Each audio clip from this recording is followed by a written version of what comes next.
I am paging Dr. Chanda. I am the doctor. And I'm a licensed clinical psychologist. Welcome to the Paging Dr. Chanda podcast, all things related to the Black culture. Revolt. The doctor in front of your name. What's up, family? It is Dr. Chanda. Tune in for another episode of Paging Dr. Chanda. All you have to do is keep watching. But listen, if you're just watching from the outside, just peeking through the window, I need you to commit. Come all the way in the house, and I need you to subscribe, like, and shoot me a comment in the comment section. I love responding to all of your comments. I love listening and reading how much you guys enjoy the topics that I'm talking about. So yeah, do me a favor, like, comment, subscribe, and join the tribe. Stop scrolling for 1 second. This month, we are bringing back the psychology of Black women, the online class brought to you by yours truly, Dr. Chanda, licensed clinical psychologist. Y'all, I've been getting so many questions about why anxiety and depression presents differently in Black women. What do we do about it? How can we start to combat this? And what are some of the reasonings behind it? Listen, if you are a Black woman who has questions about anxiety and depression, it's something you experience or something your loved ones experience, or if you're a professional who works with Black women who experience anxiety and depression, I promise you this class is for you. Make sure that you sign up today. Hey, what's up, everybody? This is Dr. Chanda, and you're watching the Paging Dr. Chanda show. Y'all know we like to deep dive into conversations that encourage us to reflect on ourselves, to live better, healthy, and whole lives. I am your host, Dr. Chanda Renault, licensed clinical psychologist, and I am here with my special guest, Miss Journey Montana. Journey, please introduce yourself to the people. Hi, thank you for having me, first of all. My name is Journey Montana. Thanks for coming on. Yes, thank you. My name is Journey Montana. I'm a singer-songwriter from New York. I also act a little bit on the side. And yeah, I'm currently working on my project. Me and my team have been putting in a lot of work these last few months, finishing up my album. So yeah, a lot coming soon, a lot on the way. Stay tuned. Awesome. We're so excited to have you here today. You're definitely someone who we will identify as like a multi-hyphenate. You're not just a singer, you're not just an actress, you're not just a musician, like you do it all. And so yeah, tell us about like how you're able to juggle so many things at once. I really think it was just having it fundamentally like placed in me as a child. Like I did a lot of acting classes when I was younger and a lot of workshops and a lot of singing classes, a lot of writing like sessions and things like that. And it was kind of just second nature at that point. I also grew up around it with my parents both being in the music industry. So I always saw like artists writing music. It was kind of like, oh, if you're gonna be an artist, you write your songs. Like I never really saw it done any other way. So I think immediately when I got into music, I got into songwriting. I always was writing a little bit as a child, but like I really took it serious when I decided to be an artist. Um, yeah, I mean, also I just feel like it's just fundamentally taught to me when I was so young that like I just carry it with me, Yeah. in everything I do. So this isn't just something that like it was just a interest that came out of nowhere. Like you grew up in this. Like this Yeah. is from like you were reared. Yeah. I mean, for the most part, I just remember going to my mom when I was like 7, like, oh, I want to get in acting classes. Oh, I want to do like singing classes. And, I did a lot of performance coaching when I was little and a lot of acting and a lot of, all of those things. I got my first agent when I was like 10. So like, that's like before your brain is really on and before you really know what you're doing. So like, I was just vibing and now it's just how I exist, it's just how I function. That's dope. Okay. All right. Well, how was life growing up as a Harlem girly? I have a few friends who live in Harlem, so I'm wondering like did that impact your flow of music? Like tell us what it was like being a Harlem girl. Yeah, definitely. Everybody just like does what they want to do out there. It's so free. Like everybody dresses how they want to dress, and even like if people want to play music in the middle of the street, they'll play music in the middle of the street. Like there's Period. this place on 125th Street. I used to go to school around there, and like they have all of the drummers and they all just like drum for hours and hours and hours, and it's like people will dance and like party or whatever, and it's really cool to see, and it's really like empowering. Also, I grew up in Spanish Harlem, so and from morning to nighttime they're like blasting music all the time. Even like being in the hair Really? salon, like seeing how like the music would just make people feel and make people move no matter what is going on. Um, it's just very like community driven, and like everybody knows everybody, everybody's family, everybody takes care of everyone, and everybody's just very free and like has their own personal style, and like nobody's really trendy, if that makes sense. Everybody's kind of just being themselves and being like really really authentic, especially as a black girl. Like it's very empowering to Hmm. just see my people just living so freely all the time in everything that they do.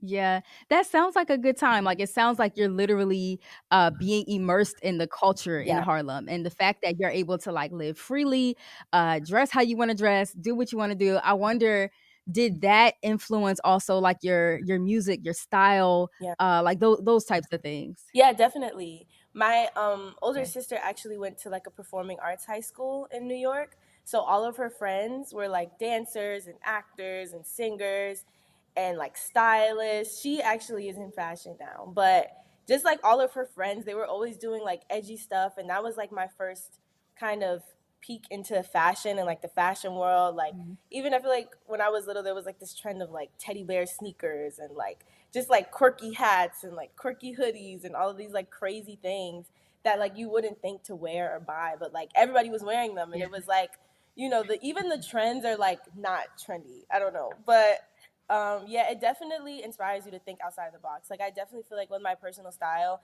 I'm never really trying to do what's like normal or like what Mhm. everybody else is doing. Just getting outside of my comfort zone, especially with my personal style, is really important. I think because of that, for sure.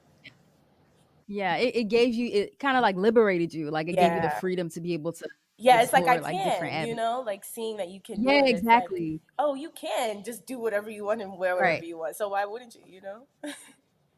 Exactly, because it makes me wonder, like, people who don't live in thriving cities like that are, like, very much alive and well, and they encourage you to do your own thing, when they have that creativity stifled by people telling them, like, "No, that's not what we wear here," Yeah, or, like, "What are you wearing?" or, "What are those?" Like, those types of things, like, yeah. it inhibits one's creativity, so, to be able to, like, again, freely explore and express yourself, I think that definitely is something that sets you apart, so Yeah. that's amazing. And I know so many people that have like moved to New York and they're like, "Yeah, I'm from Ohio, but like I'm like Mhm. into fashion and everybody looks at me crazy." So I decided to come to New York where everybody, is kind of on the same wavelength.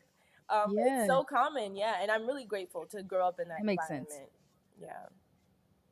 That makes a lot of sense. That makes a lot of sense. So I loved, hearing about your and reading about like your music and the things that you have going on in terms of your album, which we'll definitely dig more into. I'm also wondering about acting. So I know you do some acting. Tell us about how you got into that and some things that we can catch you in. Yeah, so my mom always had me in like acting classes. I was also begging to be in acting classes and workshops and all sorts of stuff. Okay. Um, yeah, I did a little bit of voice acting when I was little, and then I booked my first role, like major role, on All American season 4, which was cool. It was reoccurring. Okay. It was a great first time, I think, for me. Like, especially being like a basically all black production on Warner Brothers. Like, it was very like welcoming and warm, and like it felt very like family vibes. But yeah, it was a great Yeah. experience. Yeah. Really. Okay. And is that's something we can still catch now, right? Yeah, yeah, yeah. I'm still working on my acting, Okay. and All Okay. American is out on Netflix. Yeah. Perfect, perfect. I thought so. I thought I saw it on, Netflix. I'm a fan of All American, so, that's Cool. what's up. Congrats on all your success. Thank you so much. Yeah, yeah. So I definitely want to hop more into the wellness aspect of it all. So you're very transparent when it comes to mental health and self-care practices. I've been doing my research and kind of just like looking at some of the articles that you've contributed to and people who interviewed you. You talked freely about like self-care and your self-care routines. Yeah. And I'm wondering if you don't mind like sharing how you got into that. What made you want to get into having a self-care routine? Why is that important? Well, honestly, I'm very family oriented. My sister, Okay. she's really into Okay. self care. She has 2 kids, but like she's definitely like the OG baddie of the family. And I think once she had kids, it definitely was like, oh shoot, like I need to make time for myself because I'm a baddie, you know? Right. So she definitely put me on to like, just having me time and like putting boundaries up and even just like little things like taking care of your nails and like having nails days and hair days and like Hmm. that's a major form of self-care, just like taking care of yourself, like getting your hair done and doing your makeup and taking some pictures and getting dressed and, just Hmm. having me time and doing what you want to do and what makes you feel good. And that it's really important just for your mental health and things like that. And even we just had a conversation and I was just not feeling the best. I was like, I don't really feel that good. Like, I don't know. Like mentally, I'm just not there. She's like, what would 10-year-old do? 10-year-old you want to do right now? Like, what does 10-year-old Journey want to I do? like that. Like, do you want to go do a puzzle? Do you want to go watch a movie? Do you want to lay down? Do you want to get some ice cream? Like, what does 10-year-old Journey want to do? And yeah, I feel like she's a big role in that for me. Like my self care and making sure that I'm taking care of myself and just having those boundaries with work because sometimes it's hard, you know? Yeah. Absolutely, especially when you do so many things like you do. Like you don't just have your hand in one pot, like Yeah. you're doing a lot. Yeah, Yeah. yeah. So I want to go back to what you were saying about like asking yourself, what would the 10-year-old you do in this situation? Hmm. I wonder when she asked you that, like what was going through your mind and what did you decide to do? I did a puzzle because I was really into puzzles. But like honestly, Yeah. I think it kind of took me aback a little bit because I was like, dang, like Mhm. you kind of ate that. Like I don't know what my 10-year She ate old that up. self want to do because that's like real healing, And I think Yes. that's a lot of the purpose of your adult life is to like heal your inner child and to like break down your childhood and really understand certain things that you didn't have the capacity to understand.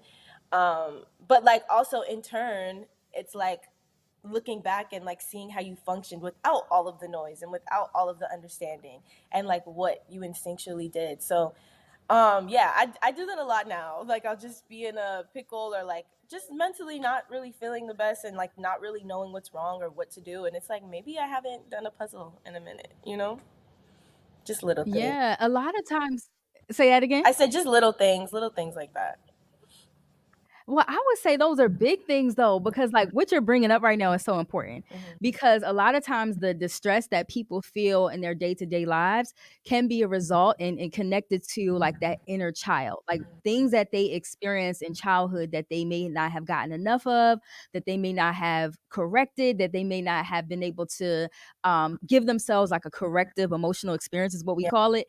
And so, like, being stressed out in adulthood and asking yourself, okay, what would 10-year-old me do? Like that just brings to mind a time where I was like, all right, what do I want to do? Like I want to tap into this inner child. Hmm. And so I started skipping outside, like I love grown that. woman. Like, and I started skipping. And do you want to know how like I'm in DC walking my dog, like downtown DC, Skipping. where it's just like it's always people outside. And I just like, I don't care, I'm skipping. I love that. I Like that's what I want absolutely to love do. that. I love that for you. But I think if yeah, like, I feel like if more people would take your advice and kind of, like, ask yourself, "What would your inner child do right now? What would 10-year-old do? What do they need right now?" I think a lot of people would live a more healthy, satisfying, fulfilling life. Hmm. Yeah, I Yeah, agree. I agree. Um, yeah. yeah, because even like I've been thinking about getting back into like ice skating and stuff because that's what I used to do when I was little. And like Mhm. I feel like, just being in tune with your inner child is really, really important, you know? Yeah. Absolutely, absolutely. Because everybody like, nobody under the sun has had a perfect childhood, and that is our critical period of development. Yeah. Therefore, there are gonna be things in life where we may have felt alone, we may have felt abandoned, worthless, or what have you, and we still carry those wounds. So even in adulthood, we're still gonna be trying to, heal that inner child, and that's totally okay. Yeah, exactly. Period. Period. So even now, I love how vulnerable you're being and really talking to the viewers about, I have days where I'm down. I have days where I need to check in with myself. And you're big on like vulnerability in your music. Hmm. What helps you to like maintain that vulnerability and not to shut down like when you're about to get vulnerable? Yeah. Because I do that sometimes. Yeah. Like No, honestly, I think a big part of it is just boundaries. Like I'm very Yeah. strict with like my studio sessions and like who's writing my music. Like I don't like people in my sessions. I know that's a thing, but I don't like a lot of people in the studio with me because I feel like I'm like reading my diary on the mic. So like I don't want a lot of people there because it makes me self-conscious, it makes me overthink, it makes me Right. like feel like I can't say what I want to say. Even though I'm gonna put it out and everybody's gonna hear it. But we play tricks. But yeah, I think just boundaries with that, and then even when I'm working with writers, I'm just very like hands on about what we're talking about or like what we're saying, and also like most of the time I'm just writing my own music, and Mhm. especially with this project, like I'm really trying to think outside of the box, like with topics and making it a little broader other than like love and hate. Um, Yeah. yeah, and then just really digging like deep and doing a lot of like internal reflecting I think is really important, especially because That gets scary. I pull like my music from myself, like my topics and my stories, like they're all coming from like my inner, my inner being, I guess. Mhm. I can imagine like that can feel really scary though. To like tap into your innermost feelings and thoughts, pouring that out to people and like Erica Badu said, "Look, I'm an artist and I'm sensitive about my stuff." Like Okay. I feel that every time. I say that Anytime all I'm the putting like time. a creative That's so right. funny. Yeah. I mean, honestly, I just feel like I'm a very emotional gal, regardless of Yeah. like the music. Like, I'm a diary girl. I like write in my diary every day, morning and night. Like, I'm just very in tune with my emotions. I talk about my feelings a lot. Like, I'm really into my feelings. So, it's only right that my music is doing the same thing. Like, I'm a very, like, express yourself type of girl.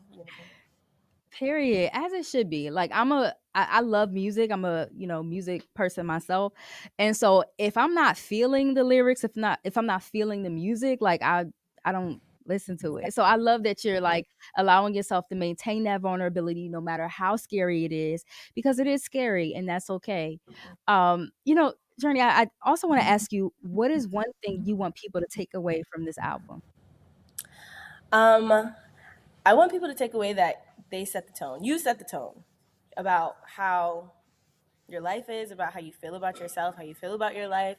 You know, I think that was like a big thing that I dealt with for a little while, where like I was like just like being like depressed or sad or whatever, and I just had to realize that I can decide those things. Like I can decide not to be, and I can decide to feel better and see my life a different way. And I think it has like a affirmation undertone a little bit, Okay. like with a lot of the titles. Like one of the titles is called like Lucky Girl Syndrome, and it's just kind of saying like I'm just a lucky girl, and really believing that and functioning like that in everything that you do, because you kind of are how you feel about yourself, and Mhm. nobody can.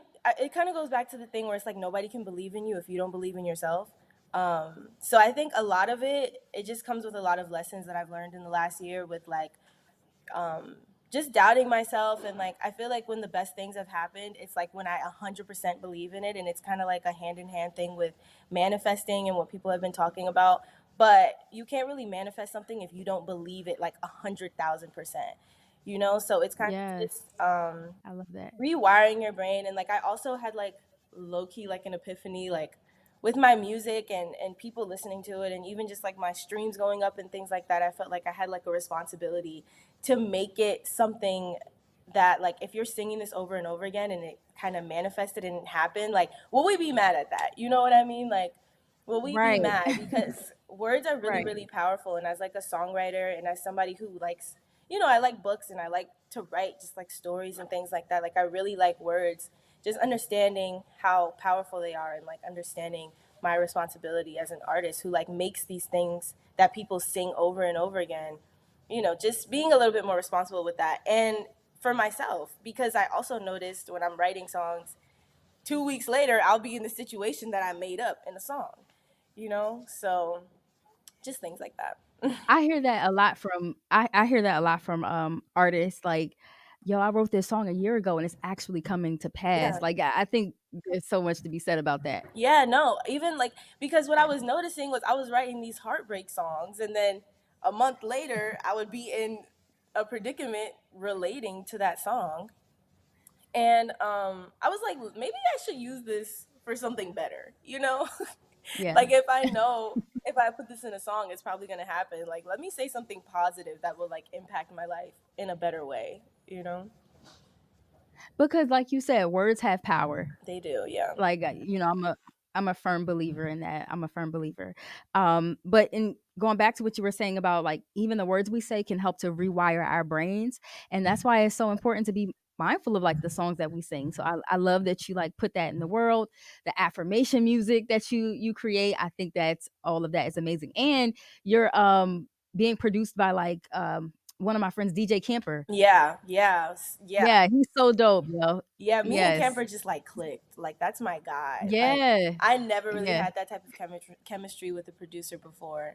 And like it just made sense. I don't know. Yeah, it just Mhm. made sense. It like worked so perfectly. He's amazing. Yeah. We had him on the show as well, and he talked a lot about how the anointing of God like really helps him to make magic like that, to create music. So yeah, definitely a gem. And we know this is gonna be fire because you know you have an amazing lineup already on there. Wow, I didn't know that he said that because I literally just said that.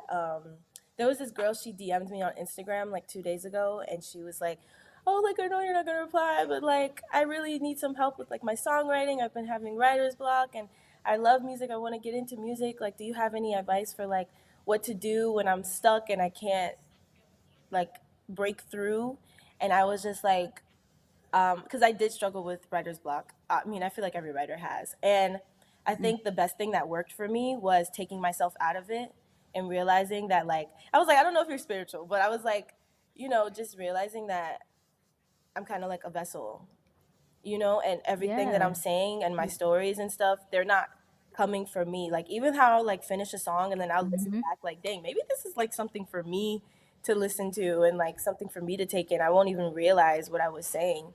But I was like, yeah, I think the most important thing is to like take yourself out of it and trust your first mind because that's something that's like something you're being told to do, and just going Exactly. with it and think later and like finish the thought later. But I feel like taking yourself out of it and just moving kind of as Yeah. a vessel is the best thing. That's funny, Camper said that. I think I that's love that. even yeah. If I were you, I would definitely talk to him about that because he was dropping so many gems. Like he lives by that, and he's like just an amazing person because he's from the East Coast, like Jersey area. So like a lot of people just like look up to him for that because we know him from church. Like he started in church and he Yeah, never let that go. Like I'm here as a vessel. I know I'm anointed by God. Any yeah, room I walk in, like if I'm playing keys, it's going to be anointed. yeah. So yeah, yeah. So no, but that's really dope. Well, we're definitely proud of you for everything that you're doing and what you want us to take from this album. Like I'm a firm believer that this album is definitely going to change lives because you're allowing yourself to be vulnerable in the making Oh, process. thank For real. you. Thank you so much. Absolutely. For sure. Are you able to drop a date or Definitely top of the year. It will be here coming okay? soon. Yeah, we're working on visuals and working on vibes and Period. and getting everything very nice and pretty for you all. So I'm very excited. Nice. I don't want to rush it because it is like a Of big thing. course. But yeah, Of it's course. coming soon. Top of the year for sure. Yeah, so we'll definitely be on the lookout for that. So make sure that you guys stay tuned with everything that Journey has going on so that we can follow her music. Journey, can you let us know where the people can follow you? Yes, you can follow me on Instagram at Journey Montana, JourneyMontana. TikTok, Journey Montana 2. Twitter, Journey Montana _. And everything else, Journey Montana. Awesome. Awesome. All right, y'all. So make sure y'all follow her. Make sure that you're getting the music when it comes out. Again, Journey, thank you so much for your time. And it was a pleasure talking to you. Again, I know this album is going to be amazing. And yeah, so make sure y'all tune in next week. And don't forget, y'all, you have the power to create the emotions that you want to experience. God bless.